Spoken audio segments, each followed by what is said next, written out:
Kriminologi aja ya, secara dasar kita pada paham ya, untuk atau kuliah. Oke, sorry, salah chat.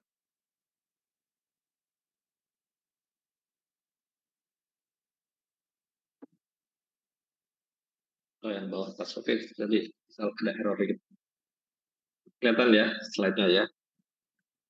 Di sini tentu kita sudah mengenal ya eh, berbagai macam pertahanan tubuh kita ya. Dimulai yang paling luar, ini ada secara fisik dan juga fisiologi ya, pertahanan secara fisik dan biologi seperti kulit, kemudian membran mukosa, ya, dari mukosa baik dari saluran pencernaan, saluran pernafasan dan sebagainya. Kemudian terdapat silia ya, kemudian suhu tubuh, pH dan sebagainya ya. pH di telinga pun pH-nya sedikit asam dan sebagainya ya, pengaruh di lambung kan pH rendah juga suatu bentuk fisik dan fisiologi barrier ya.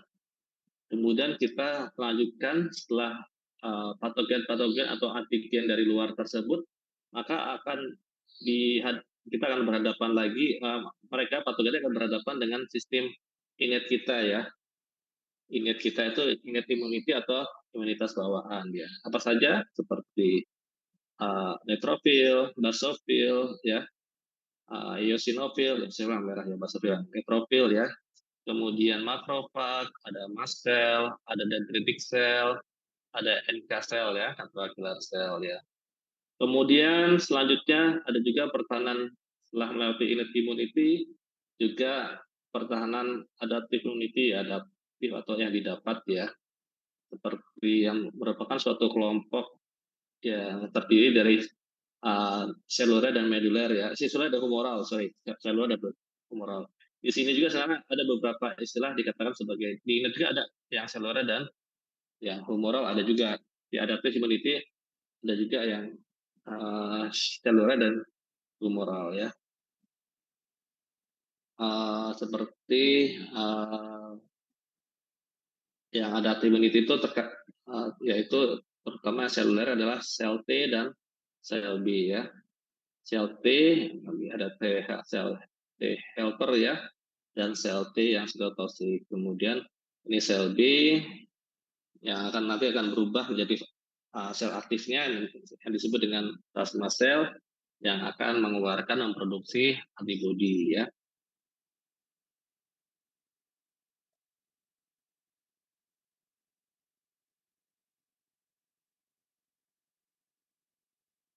Coba deh di sana, sorry. Nah, di sini kita lihat lagi gambarannya sederhana ya. Ada innate immunity, ini sebenarnya ada memasukkan termasuk dalam sistem pertahanan tubuh yang pertama, termasuk innate immunity ya, baik kulit, mucous membran, ada second line pertahanan yang kedua tadi ya. Nah sekarang ada juga yang innate immunity itu sifatnya itu langsung berhadapan ya, yang awal berhadapan dengan uh,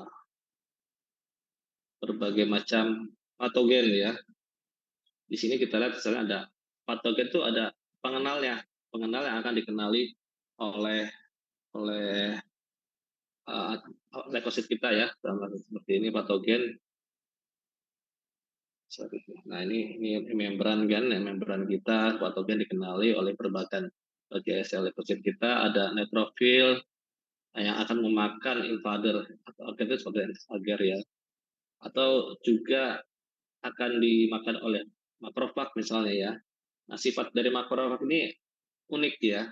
Selain dia memakan patogen tersebut, dia akan menghancurkan ya patogen tersebut, dan juga dia akan mempresentasikan ya antigen yang ada yang diakibatkan oleh patogen tersebut akan dipresentasikan ke dalam ke sisi membran luar dari makrofag ini. Begitu juga dengan dendritic cell ya. Maka keduanya ini, makrofag dan dendritic cell ini dikenal sebagai APC ya, antigen presenting cell, sel-sel yang mempresentasikan antigen. Kemudian ada juga killer ya, yang membunuh membunuh kuman patogen tersebut. Nah, kemudian mereka ini seperti dendritic cell, sel-sel neutrofil, sel ini akan melepaskan sitokin yang kadang berlebihan ya, yang menyebabkan sitokin, ada sitokin dan sebagainya. Ini patogen associated. Ini penandanya, jadi setiap apa namanya, setiap patogen itu bakteri misalnya dia ada PAM-nya ya. Dia PAM itu patogen associated molecular pattern ya. Jadi PAMS yang dikenali oleh masing-masing sel ini. Masing-masing sel ekosit kita ini yang punya yang namanya seperti tangan yang mengenali PAMS-nya dari bakteri tersebut ya. Nah, kita belajar lebih lanjut ya. Nah, ini kita belajar tentang tangan yang mengait bagian dari antigen ya, bakteri ya.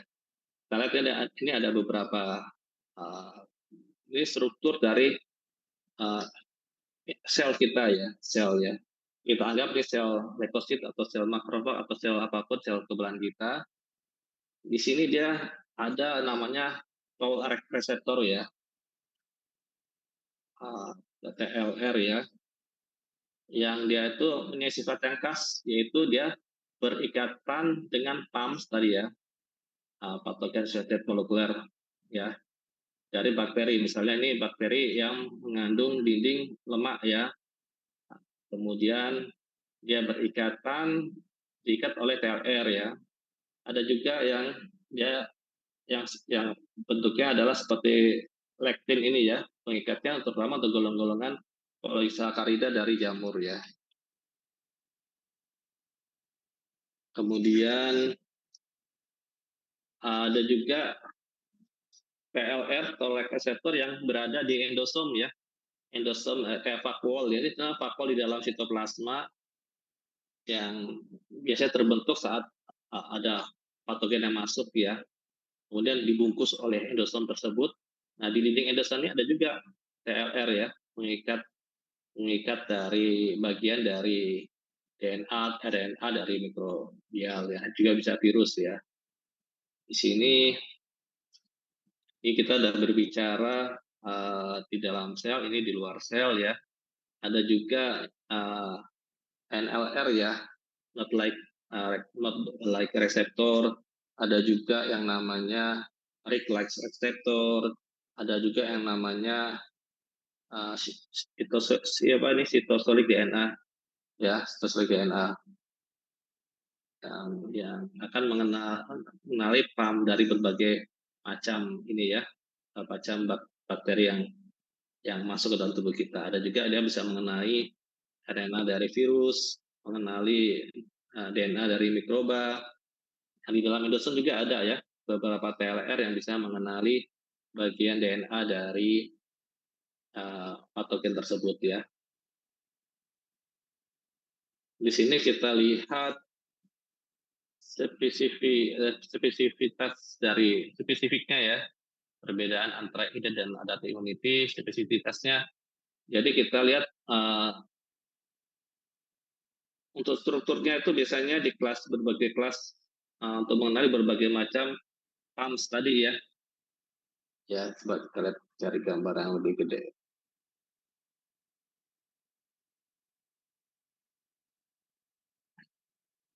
Jadi sel ini sel misalnya agak sel makrofag biasanya warna hijau ini ya.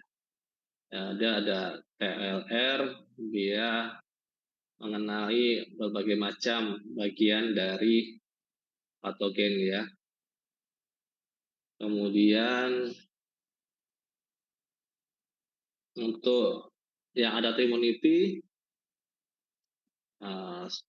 dia lebih ke arah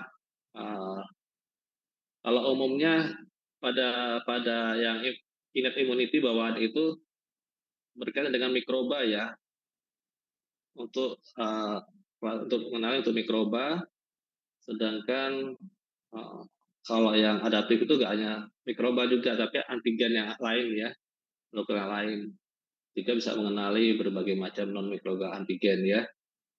Di sini ada ada disebut different mikroba dan distinct antibody molekuler ya. Di sini kita lihat keterkaitan pada pengenalnya pada adaptive immunity terutama oleh antibody ya, sini gambar antibody ya. Kalau pengenalnya biasanya pada innate immunity ini TLR ini. Jumlahnya jumlah dari jumlah mikrobial molekul yang dikenali ya. Kalau kalau itu biasanya bisa mencapai kurang lebih 1.000 molekul, pola molekul yang diperkirakan. Kalau yang adaptive imun itu tuh bisa sampai 10 juta ya antigens ya, baik bakteri, virus dan sebagainya. Ya. Dia reseptornya biasanya ya golongan TLR dan sebagainya ya, lectin, messenger. Sedangkan untuk yang immunity adaptif atau spesifik biasanya dia menggunakan antibody. Antibody ya, imunoglobulin antibody ya. Ya ini juga jumlah reseptor dan sebagainya ini bisa dibaca sendiri ya. Di sini satu hal khas yaitu distribusi untuk reseptornya sistemnya mengenal sistem cloning ya. Kalau pada yang ada immunity ya. Jadi limfosit T, limfosit B itu mengcloning ya, mengcloning dirinya berbanyak dan menjadi lebih aktif ya. Dari naif menjadi aktif ya. Kalau non klonal biasanya kalau yang innate bawaan itu innate immunity dia non klonal. Jadi konsepnya ya sama gitu ya. Saya rasa ini bisa sederhana bisa dipelajari sendiri ya. Nanti saya kasih slide-nya. Nah sekarang kita lihat di sini. Ini kalau yang slide yang awal-awal itu biasanya pakai abas yang lama nih. Saya pakai abas yang baru ya. Di sini kita lihat ada TLR ya, toll-like reseptor, ada TLR1, TLR2, TLR2, TLR3 ya, 3 di bawah ya, 3 mana? 3 ini 3, 4, 5, 6 ya, 7, 8, 9, dan 9 ya.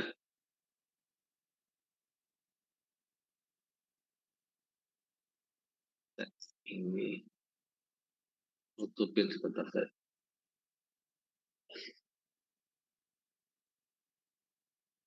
Nah, di sini masing-masing TLR ini dia spesifik ya, Pak, mengenal untuk misalnya lipoptide, antigen lipoptide bakterial ya, yang kita lihat sini di atasnya dijelaskan misalnya pada gram positif bakterial yang komponennya antara lain lipoptide-nya, peptidoglicannya, lipopeptide-nya itu bisa dikenali oleh TLR1, TLR2, TLR6 ya. Kemudian untuk gram negatif, lipopolisacharidanya itu biasanya dikenal oleh TLR4 ya dengan bantuan MD2 ya. MD2 kemudian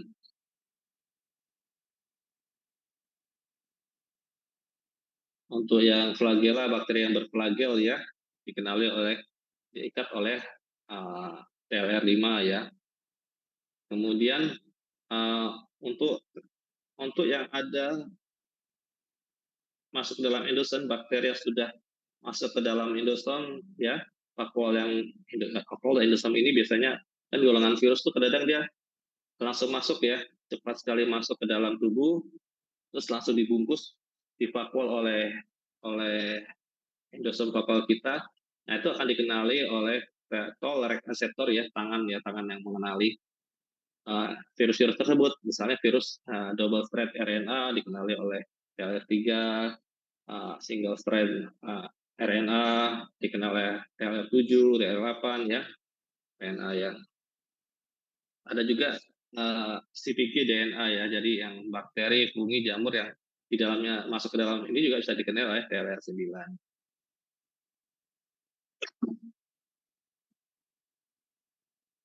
Jadi ada pengenalan ini gambaran toll-like reseptor strukturnya antara lain seperti ini ya bentuknya ya. Itu cuma gambaran memudahkan aja ya. Motif repeat kayak leucin ya. TIB, TIB, TIB. Ya.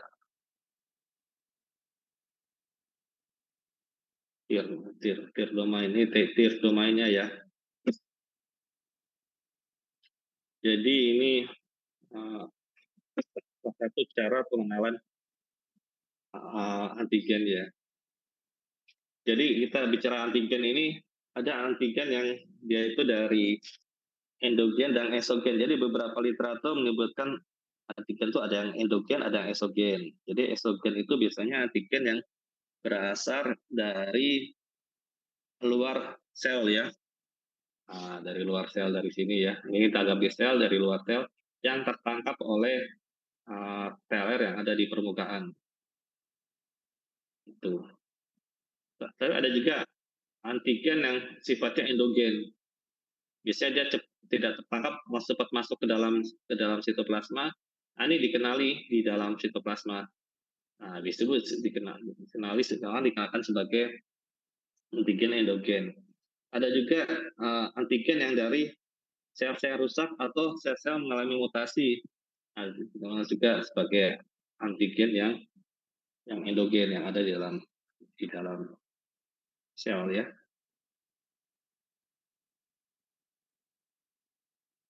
Oh ini gambaran. Jadi apa sih yang terjadi? Proses apa yang terjadi jika kita misalnya ini digambarkan peptidoglika dari bakteri ya, partsnya ya, dikenali oleh sel kita, dia akan mengaktifkan tier domain ya. Kemudian dengan bantuan adaptor protein ya, beberapa dokter akan mengaktifasi sistem yang ada di dalam jaringan sitosel ini ya. Ini gambar sederhana tapi prosesnya banyak ya. Banyak mediator-mediator yang mengaktifkan hingga masuk ke dalam inti sel dengan bantuan RKB, ada bantuan RFS ya. Di sini akhirnya terjadi proses ya transkripsi.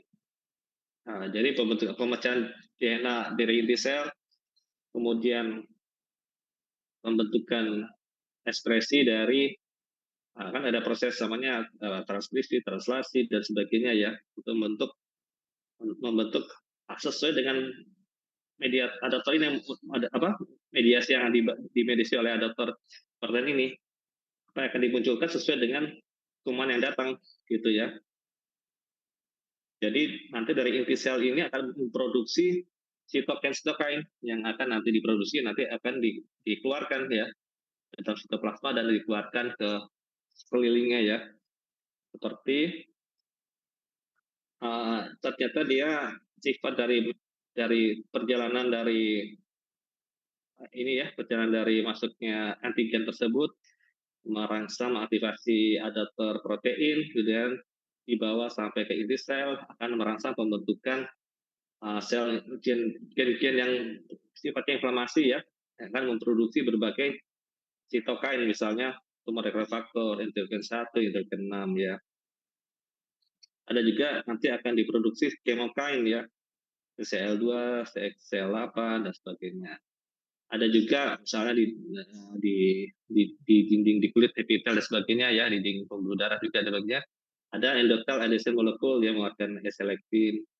Ada juga dia akan menstimulator ya, molekul mengeluarkan molekul-molekul yang menstimulator proses inflamasi lebih lanjut, lebih berat. Sehingga hasil akhirnya adalah terdapat akut inflamasi, juga menstimulasi sistem adaptif ya, imunitas adaptif. Ada juga ya ini di yang mulai plasma masuk dan sebagainya dengan bantuan adaptor TRIF masuk ke dalam inti sel, diproduksi mengekspresikan dari interferon 1 ya, dari gen-gen yang produksi interferon tersebut ya dihasilkan, kemudian mensekresi dari interferon yang 1 ini dan akhirnya mempertahankan tubuh kita agar terdapat keberadaan antiviral state isinya ya. Virusnya nggak bisa apa-apa, nggak aktif ya pada kondisi. Nanti akan merangsang sel-sel NK dan sebagainya, akan membunuh sel-sel yang mengandung virus nanti seperti itu.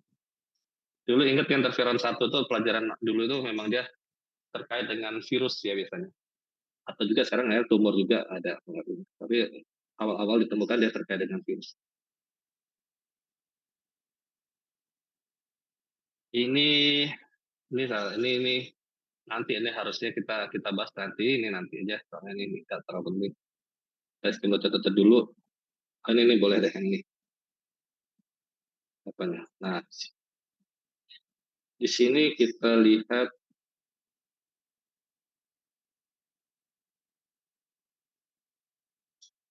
ada sistem yang terkait ya ini terkait dengan sel adaptif ya. Ya sel adaptif ada yang immunity humoral, ada sel immunity yang immunity yang mediated cell yang diprakarsai oleh sel ya. Misalnya uh, mikroba ya,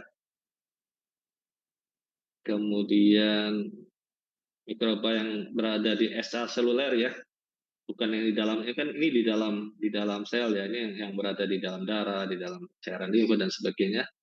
Maka yang aktif itu respon dengan limfositnya adalah limfosit B ya. Apa yang efektornya apa? Dia akan mensekresikan antibodi, antibodi akan mengikat mikroba yang ekstraseluler tersebut, dan dia akan akhirnya mencegah infeksi dan mengeliminasi ya mikroekstraseluler dengan bantuan ada beberapa macam ya opsonisasi dan menggunakan komplement.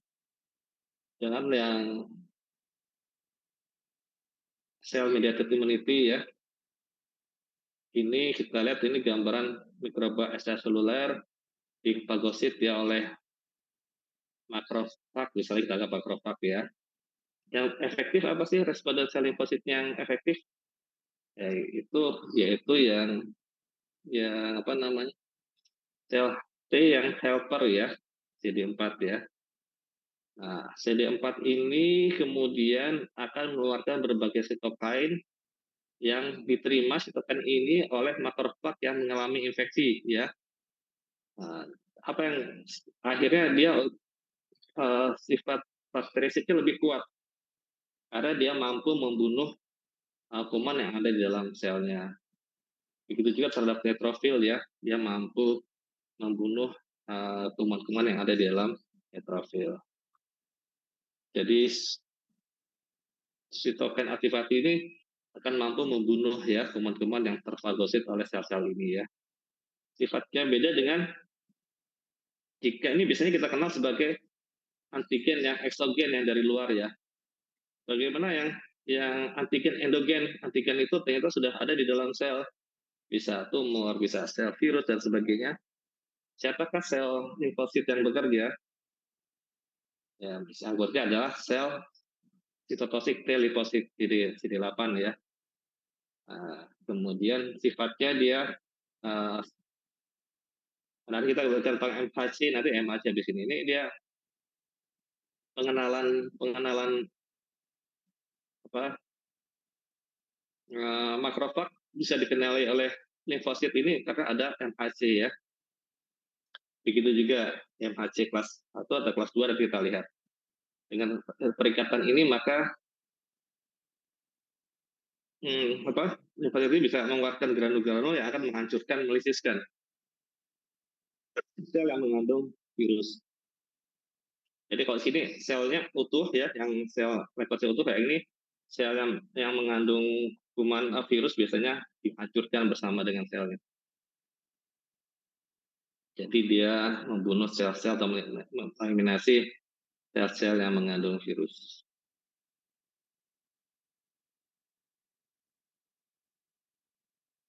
Ya kita lewatin dulu, kita belajar APC dulu ya. Ini saya ngambil dari Abbas yang awal dari sini, nanti baru APC. Kadang-kadang macam-macam kita ambil APC. Kita kenal APC dulu deh, kenalan dengan APC dulu ya. Dan bagaimana APC itu uh, bisa menjadi pemicu dari sistem adaptif kita.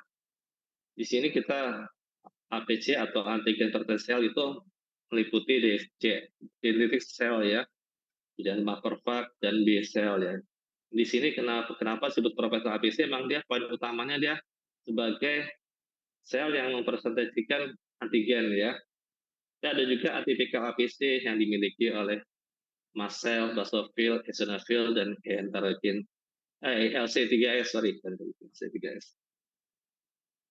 Ini nanti bisa dipelajarin ya, cepat aja. Nah, kemudian, nah ini.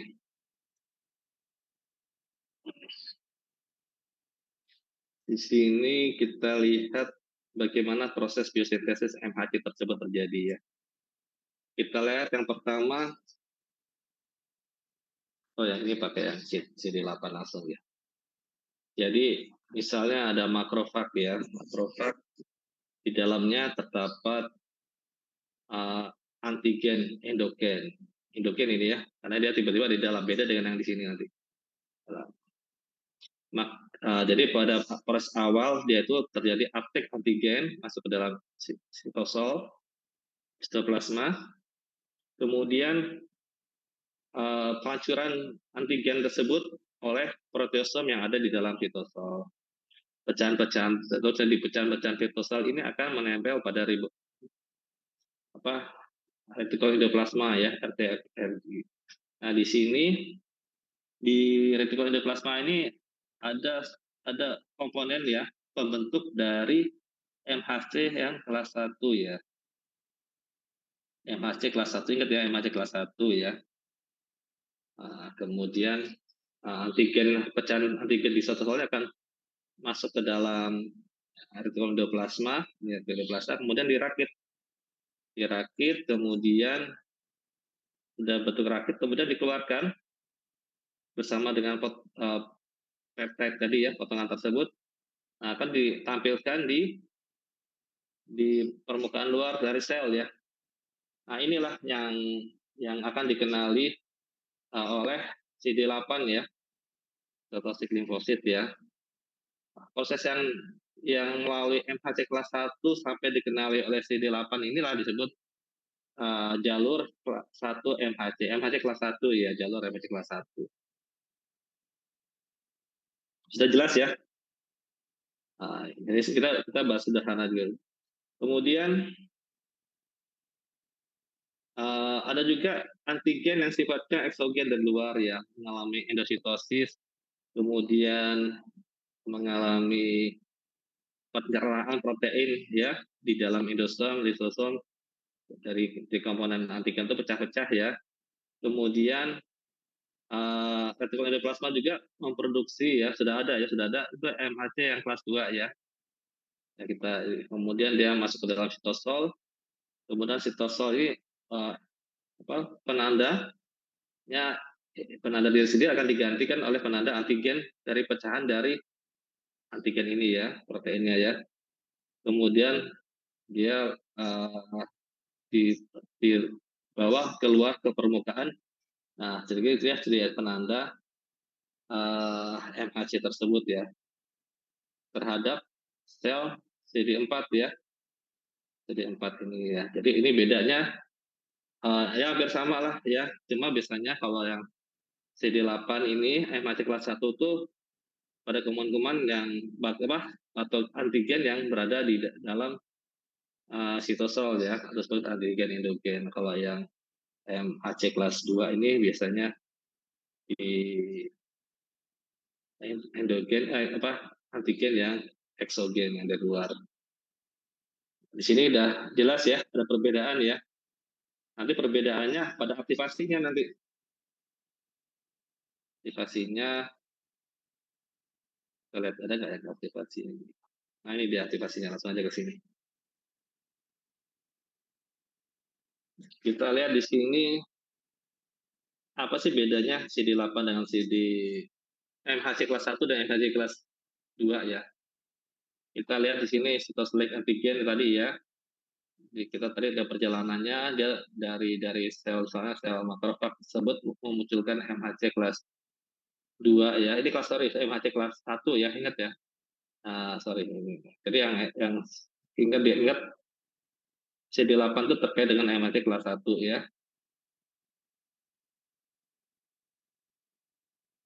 Kemudian berikatan, kemudian akan melepaskan perforin dan enzim ya, yang akan meluluhkan sel yang mengandung patogen yang di dalamnya ya. Jadi dia killing membunuh sel yang mengeluarkan mengekspresikan antigen ya. Itu sifatnya memang dia menghancurkan sel ya, membunuh sel. Jadi juga terkait dengan sel virus ya, sel infeksi makrofag atau sel-sel yang mengandung virus, sel-sel mengandung mutasi, sel-sel mengandung kerusakan DNA dan sebagainya. Sekarang kita MHC yang kelas 2 ya, pathway-nya. Misalnya kita lihat ini makrofag ya, terutama makrofag ya. Kita lihat di makrofag dia apa namanya? Memang dari awal sudah ada MHC ya, MHC tapi masih nol ya, belum mengandung antigen ya, penanda antigennya ya. Kemudian dia ada ekstra mikroba, kemudian digestif ya, dicerna ya, dicerna. Kemudian dia memunculkan penanda di MHC kelas 2 ini ya, penanda bahwa dirinya mengandung antigen ya. Kemudian dikenali oleh limfosit CD4 ya, yang akan memproduksi sitokin yang lebih akan memperkuat aktivasi bakterisit yang ada di dalam makrofag ini. Hasil akhirnya makrofag ini akan membunuh lebih aktif, hancur bakteri yang ada di dalamnya. Ya.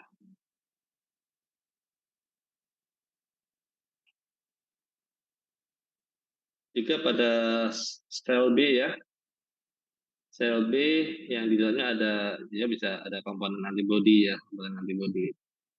Globin biasanya akan menangkap sel seluler, kemudian dimakan, kemudian dipresentasikan ya, kemudian dia akan mengeluarkan sitokin.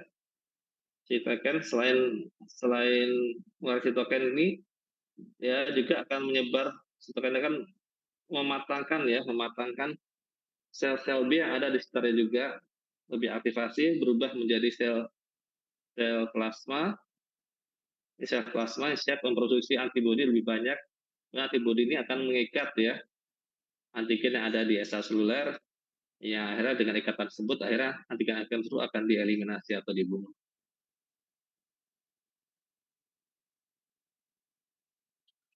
Oh, ini ada komponen, jadi bermacam-macam pengenalan internalisasi of antigen into APC ya. Jadi ya sini ada komponen di sini di ujung ya, ini ujung pengenal dari antigen tulisannya epitop ya. Ya, kemudian ya ini sama kayak tadi ya. Dia dimasuk ke dalam sel, kemudian diolah, dimunculkan melalui MHC-nya. Kalau CD4 berarti MHC kelas berapa? CD4 ada helper. MHC kelas 2 ya.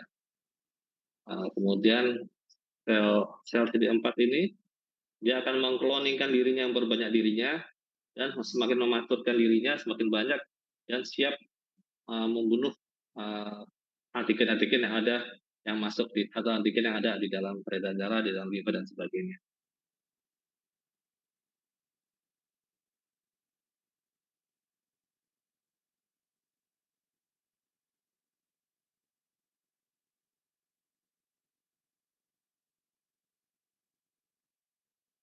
Tadi udah baca tadi, nah sekarang baru kembali ke sini kita lihat ya.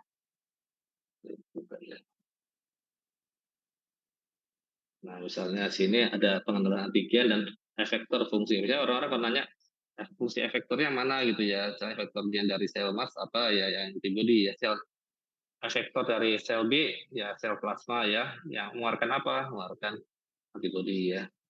Jadi misalnya uh, mikroba dikenali oleh limfosit B akan merubah ya. Ini perjalanannya sebenarnya tadi narasi pakai APC dan sebagainya, akan memperbanyak sel B yang menjadi sel plasma akan mengeluarkan antibodi, antibodi akan mengikat antigen-antigen, ya, kemudian dibunuh bisa dengan bantuan antigen menempel pada antibodi menempel pada perfak, antibodi juga menahan apa namanya mikroba, dibantu antibodi menahan perfak, maka akan mudah dimasuk dalam kenali kemudian dibunuh. Ada juga dengan bantuan komplement ya, oksinasi dan dihancurkan ada prosesnya. Itu jika melalui limfosit B. Juga jika uh, sel T CD4 ya, sel T helper lymphocyte yang kayak tadi ya, ada misalnya ada leukosit yang mengandung antigen, kemudian mengeluarkan MHC kelas 2, kemudian limfosit ini lebih matang, lebih matur, di cloning dan sebagainya, memproduksi beberapa sitokain ya, interferon ya biasanya ya, yang aktivasinya banyak sekali ya, bisa mengaktifasi makrofag, memanggil sel-sel inflamasi, mengaktifasi decloning istilahnya, dan mematangkan fungsi dari sel-sel T dan sel-sel B, sel B ya. Ya. Ini yang sistem sel limfosit sitotosik, ini MHC yang kelas 1 ya, seperti itu.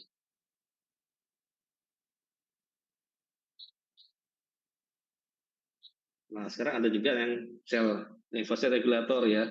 Tidak mungkin semua proses inflasi pembunuhan bakteri dan leukosit yang hidup dan yang mengandung antigen yang dibunuh ya. Sampai akhirnya muncul uh, yang akan mensupresi ya, menahan supaya tidak inflamasi tersebut berkurang ya. Yang disebut dengan T-lymphocyte regulator yang mengendalikan uh, yang apa mengendalikan atau menekan limfosit produk limfosit yang cloning makin banyak dikurangin dengan peranan dari sel regulator.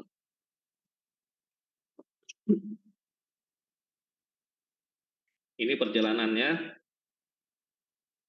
ini respon apa yang terjadi, yang ke atas, yang ini harinya ya.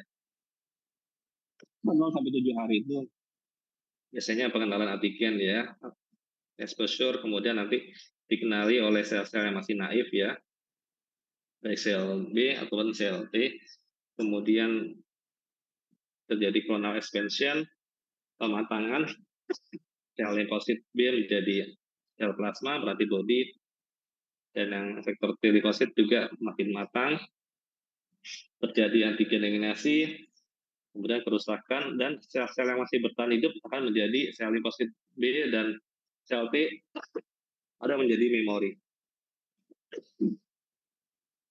Seperti itu aja kira-kira yang malam ini ya, kira-kira kita bahas diskusi yang awal-awalnya dulu ya.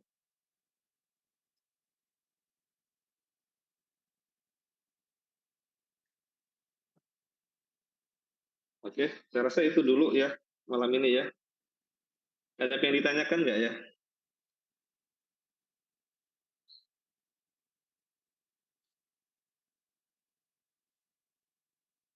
Stop ya, sudah bagus, saya juga capek. Oke, ya sudah ya, kita lanjut lagi ya nanti ya. Ada yang konsulen lain, ada yang bimbing belum ya? Sudah ada yang bimbing nggak?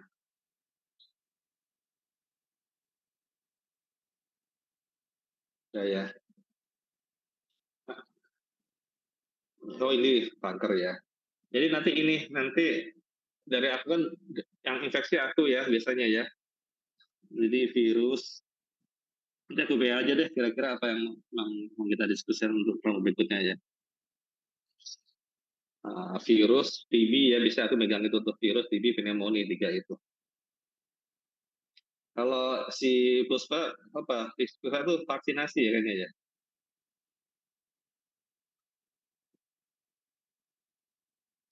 Ya udah kita ini foto dulu deh, foto ya. Ambil foto dulu deh. Kita aktif ini. Siapa yang ngambil? Bisa ini di ini ya. Iya, besok tuh bukti aja kita.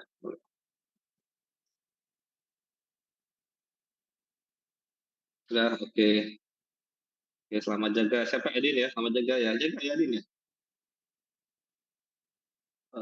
Siapa ininya? Shiftnya? Shiftnya siapa sih? Sendiri siapa?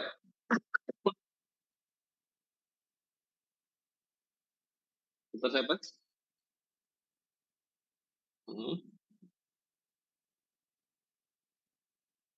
oke deh. Oke ya. Selamat jaga ya. Saya akhiri ya. Wassalamualaikum warahmatullahi wabarakatuh. Gimana?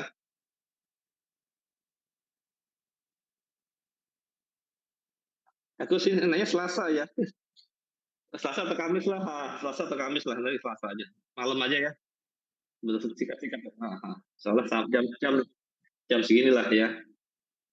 Oke. Oke ya. Iya, iya. Iya, ya, kita masalah. Oke, oke, ya, ya. Oke, ya, makasih. Yuk, salam.